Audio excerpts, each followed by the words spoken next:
By the time the sky turned the color of a bruised peach, for eco-luxury cabins were snapping like matchsticks, and the HOA president was sobbing into a monogrammed walkie-talkie screaming code champagne. I stood at the tree line in fire-retardant boots, watching my own forest erupt like a bonfire at a trust fund summer camp. Somewhere in the smoke a Bluetooth speaker was still playing spa flute music. My name is Graeme Keller, quiet owner of 3 wooded acres on the edge of Sycamore Glenn, a tasteful subdivision where mailboxes match and dogs wear seasonal kerchiefs. I work from home, have exactly 2 friends, and prefer trees to neighbors. The HOA queen-pin is Lorraine Puit, a woman who weaponizes bylaws the way other people use salad tongs constantly and without eye contact. She calls herself community forward. Everyone else calls her Lorraine. I call her ma'am and keep the gate to my woods locked. It started with a note written in the kind of cursive that files police reports. Per Covenant 14 subsection, see your trees appear unmotivated. Please prune for street morale. Then came the drone footage, Lorraine's drone, hovering over my property line like a digital mosquito. I received a violation for non-compliant underbrush. Another for squirrels of uncertain custody. When I didn't show up to her mandatory landscape vibe audit, Lorraine let herself through my side gate to take measurements for neighbor wellness, she explained in a syrupy sweet tone that made my teeth hurt. A week later, there were men in Patagonia vests staking neon flags in my understory. One of them chirped in an overly enthusiastic voice that Lorraine says you signed the nature sharing agreement. News to me. By Saturday, cedar shingles were arriving on pallets and a banner went up at the cul-de-sac roundabout. Whisper Pines HOA Presence Forest Sanctuary, a glamping experience curated by Lorraine Puit. She'd built 4 high-end cabins on stilts, cantilevered into my shade, with wireless locks and kombucha taps. Her explanation, delivered with the confidence of someone who had never been told no, was that the HOA air rights extended into adjacent ecosystem opportunities. My protest was a very calm, very boring stack of deeds and surveys. Lorraine flicked her sunglasses dismissively and said in a condescending tone, "We're uplifting your neglected woods, Graeme. You're welcome." The cabins launched soft open with crystal singing bowls and $900 weekend rates. Lorraine patrolled in a linen jumpsuit, announcing quiet hours through a megaphone and reminding me my compost bins were visually noisy. She'd walk past my property line like she owned it, which according to her creative interpretation of HOA bylaws, she somehow did. Every morning at 7 a.m. sharp, she'd stand at my fence with a clipboard, documenting violations that didn't exist. "Your oak tree is leaning aggressively," she'd announce. "The squirrels are gathering in formations that suggest insurrection." Then summer turned mean. Drought warnings. Red flag days. A county email stating no open flames in bold letters. Meanwhile, Lorraine cataloged her cabins on 3 rental platforms and installed ambience fire bowls disguised as artisanal bird baths. When I confronted her, she waved a laminated card labeled Community Amenities Pilot Approved. Approved by whom, I asked. The HOA board, which was also Lorraine and 2 people she once taught vision boarding. She smiled that tight-lipped smile that made you want to check your wallet. The renters started arriving in Range Rovers and Tesla Model X's, each paying premium rates for what Lorraine called an authentic forest bathing experience. They'd wander onto my actual property, taking selfies with my trees, leaving organic juice bottles in my underbrush. When I complained, Lorraine sent me a cease and desist letter she'd clearly written herself, citing disruption of community revenue streams. The letterhead had clip art of a gavel. The situation escalated when Lorraine hired a social media influencer to promote her illegal glamping operation. This 20-something with 2 million followers arrived with a film crew, setting up ring lights in my forest at midnight. They called it moonlight manifestation content. When I asked them to leave, Lorraine appeared in designer pajamas waving another laminated card that said Media Partnership Authorized. She'd given herself permission to turn my property into a movie set.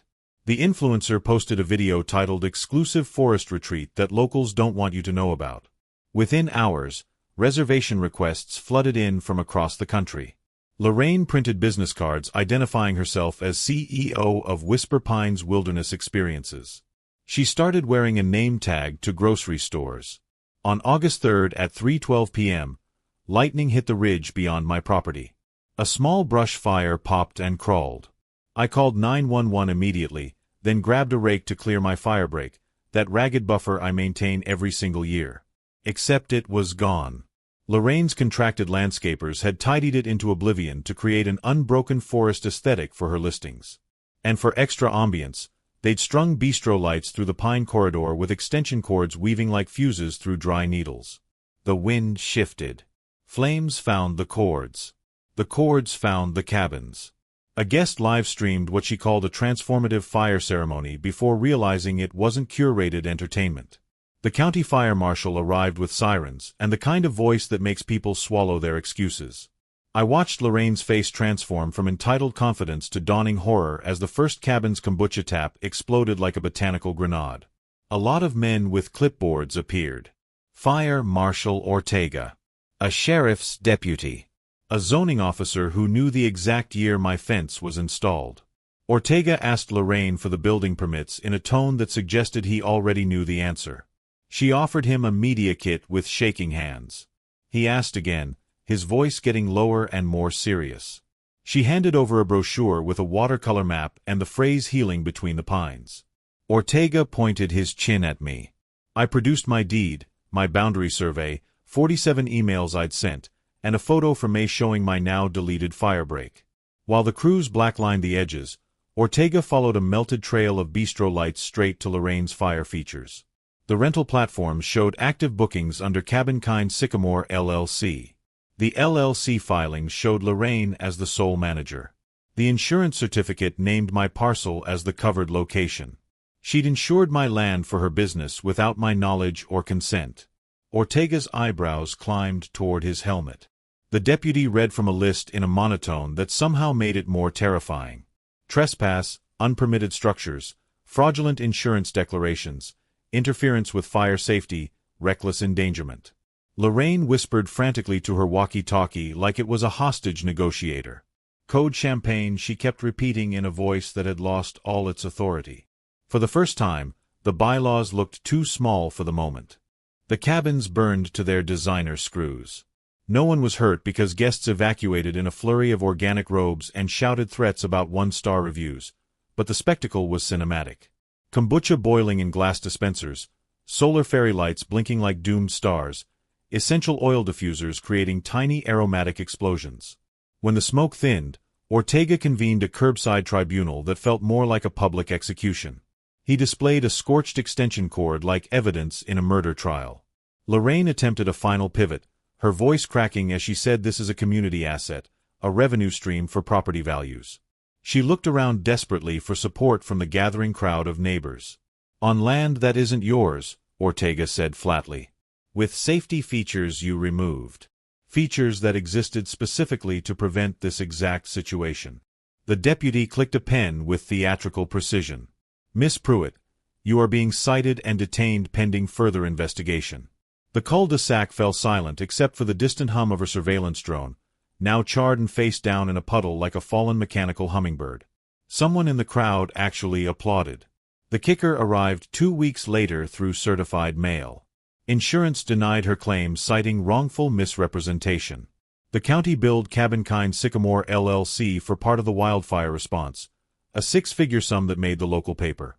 The IRS, smelling smoke of a different kind, noticed the amenity fees she'd been funneling through the HOA's account without proper reporting. The state licensing board discovered she'd been operating a hospitality business without any of the required permits or safety inspections. The HOA board, consisting of Lorraine, and technically Lorraine under 3 different titles, was forced to hold an emergency meeting. The vote to suspend Lorraine was unanimous, which meant Lorraine had to vote against herself 3 times.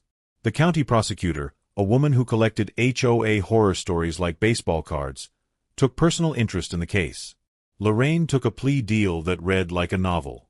$50,000 in fines, full restitution for the fire response costs, and 1,000 hours of community service clearing invasive brush under the supervision of the very fire crew she'd lectured about positive vibes.